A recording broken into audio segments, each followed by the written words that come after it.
لأنهم يعولون على هذا المنتخب الناشئ والذي يمثل رمزية حلم كل اليمنيين أن تتكئ عليه أحلام شعب يريد أن ترتسم عليه الفرحة التي غابت سنوات، أن يعود اليمن سعيدا ولو ل90 دقيقة.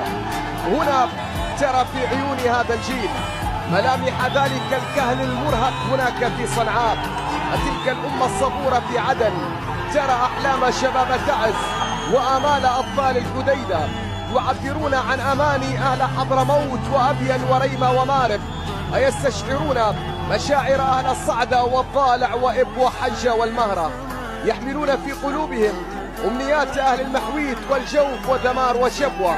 وهنا تضيء في وجوههم شمعة أمل أهل سقطرى ولحج والبيضاء وعمران.